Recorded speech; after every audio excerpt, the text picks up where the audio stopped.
Hey, welcome to CG Hacks. I'm Ryan Sims, and today we're going to be talking about floating rocks and how to use them in Photoshop. See you there.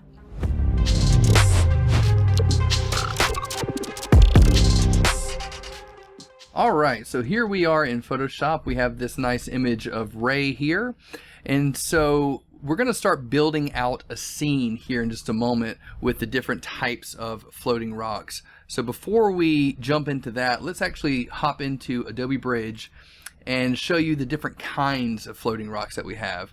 So we've got several different categories. We have fine details, and so as you can see as I click through, we've just got a couple of like really small giblet size rocks that we've got here. We've got large details. Obviously we've got several, a lot bigger, kind of scattered. We've got medium details, so you're going to have a little bit of the smaller rocks kind of jumbled up together. And then we've got small details, not quite as small as the fine details, but pretty small and scattered. And then you've got your solo rocks, which are just going to be your big, giant rocks.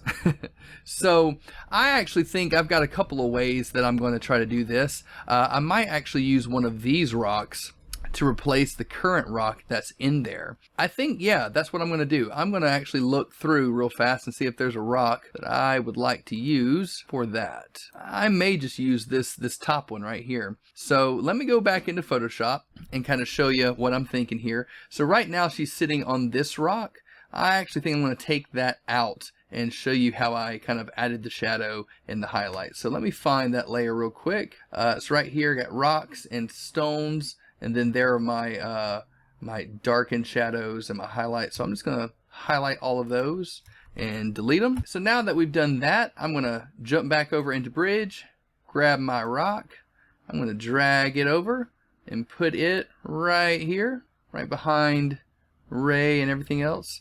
And I'm going to zoom out just a little bit so I can see what I'm doing. I'm going to take this rock and bring it down just a little bit.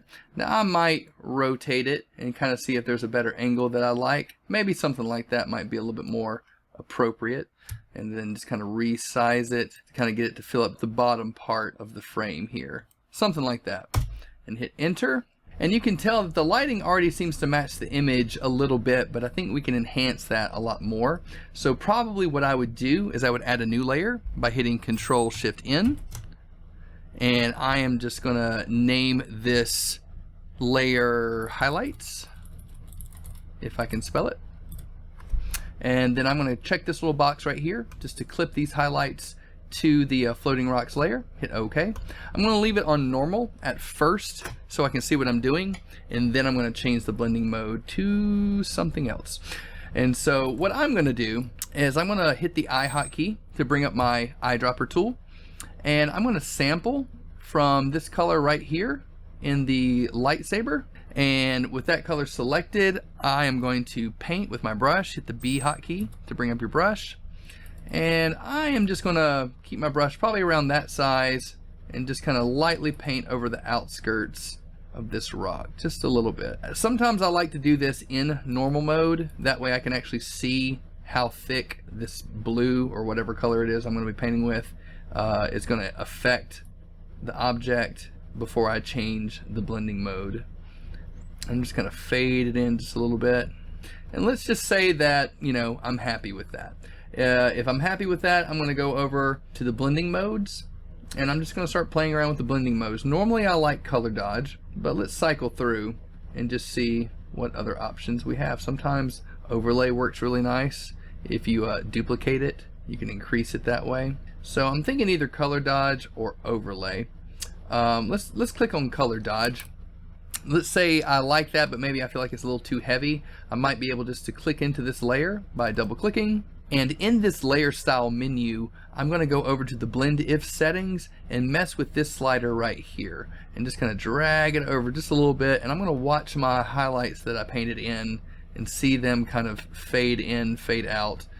So once I've kind of gotten to a happy spot, we'll just say right there, then I'll hold the Alt key down and split it. That way we can fade that highlight really softly and not have it look so pixelated or crunchy. Maybe that's the word I'm looking for. And of course that's before and that's after, so it's just a real subtle effect. And then hit OK. And one thing I may do to add a little bit more realism is just maybe extenuate the shadow a little bit more onto the rock. So what I'll probably do is add in another new layer. So hit Control Shift N, and I'm just going to call it darken. You can call it darken, shadow, whatever you want to call it. I call it darken because I want to darken up the rock. I'm going to click this box right here so I can clip it to my floating rocks layer, hit OK.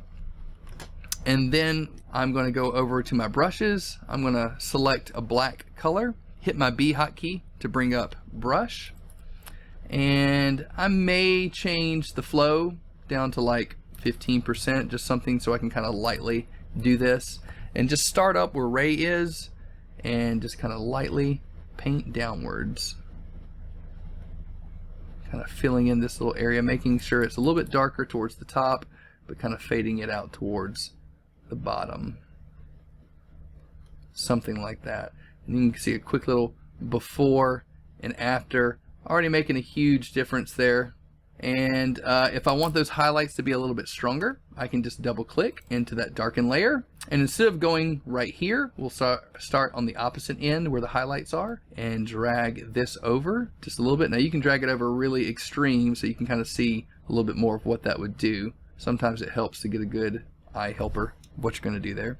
We'll just say right there, and then hold the Alt key down, split that, and just kind of slide that over a little bit. Now I don't want to go too far because I do want it to still remain kind of dark towards the center there. And you can click on and off with the preview just to see what you've done. Looks like I've barely done anything, so here we go. Let's do that.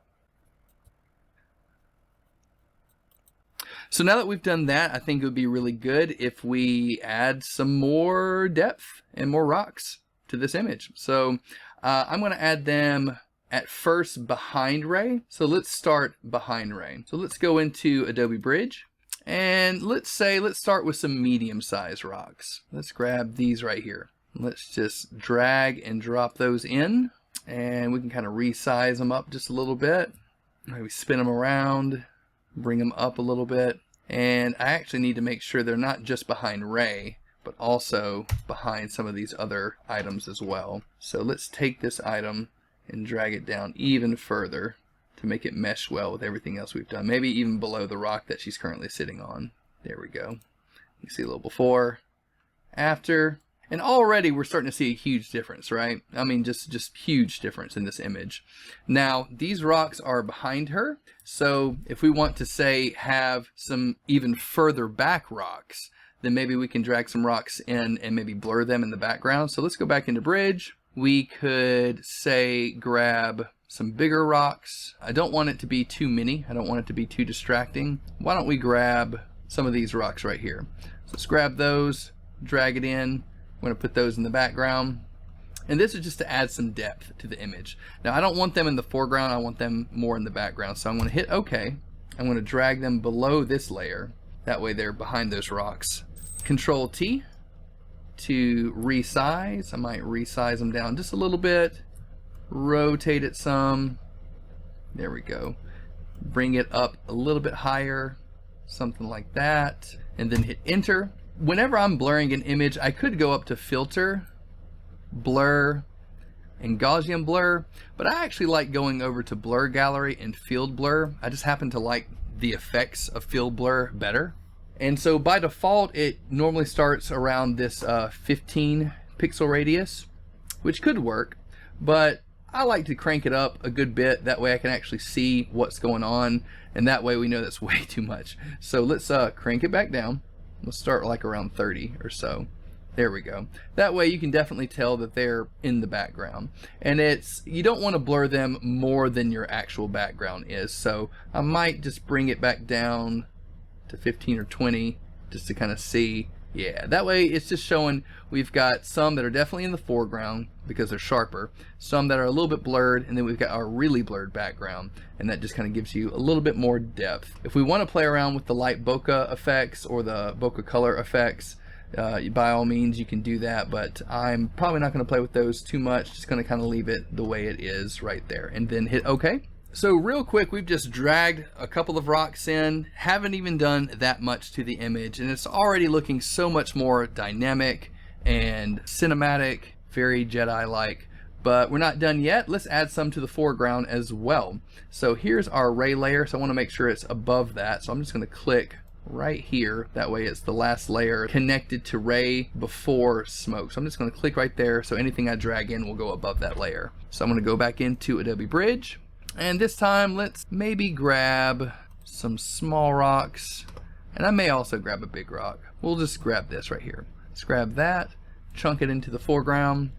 Maybe resize it up just a little bit. And I'm actually kind of okay with the placement as of right now. I may just erase some of them off of her. So I'm going to hit enter, and let's see. Let me click it on and off real fast. So there's a rock right there on her neck that I'm going to go ahead and get out. So I'm just going to click on that layer, click right here on the mask tool. And since it's white, I'm going to paint with a black brush.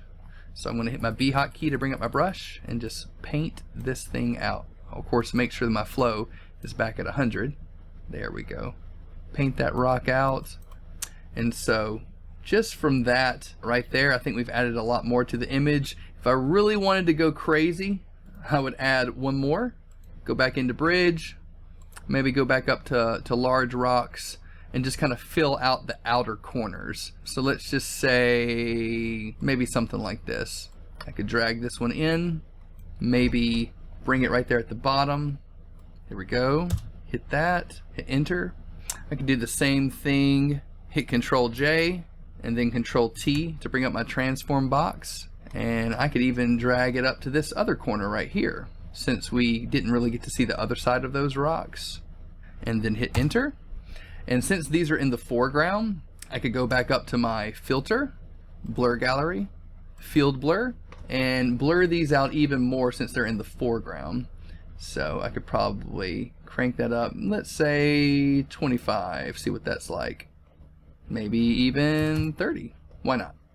And then hit OK. And then the same thing for this layer. If I click on it, I can actually hit the hotkeys Control Alt F. And what that will do, if I go up to filter, it's just going to reapply. You see Alt Control F right there? It's going to reapply that same blur effect. So you can go up to filter and click that, or you can just hit the hotkeys Alt Control F. And it should bring up the same settings right there at that 30 pixel radius for the blur, and then hit OK. Now it's a little bright right here. I might darken that up. So on this floating rocks layer, if I wanted to hit a new layer, Control Shift N, name it darken. Again, checking this box to clip it, hit OK. I could paint with a black brush on this rock right here, just kind of darken this up a little bit on those outer edges. And again, if I wanted to double click, I'm playing around with this slider here. Hold down that Alt key to split it. There we go. Hit OK. And if I wanted to add in extra highlights, same as before, Control Shift N. I'll just call it HL for shorthanding highlights. Clip it right there.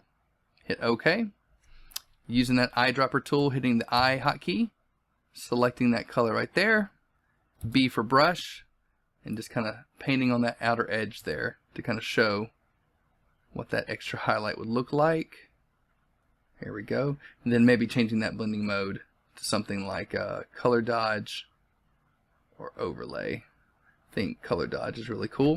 You can always change the opacity if it's too strong by going up here and just moving that slider down appropriately. And I can do the same thing to this floating layer. Control Shift N, highlight, HL for short, clip it. We'll go ahead and change the mode to color dodge right here. Click OK. And then if I want to paint in some of these extra highlights, then I am free to do so. And that's it, ladies and gentlemen. That is floating rocks in Photoshop. Hope you found that video helpful. Just to review, we talked about setting up your scene. If you're going to have floating rocks in the foreground or in the background, just using the appropriate blur effects to give your scene a little bit more depth of field. We talked about darkening the rocks, about adding highlights to the rocks, using the blend if settings. So check out CG Hacks if you're interested in the stock pack. Links are going to be down in the description below. So until next time, create more, say less, stay creative.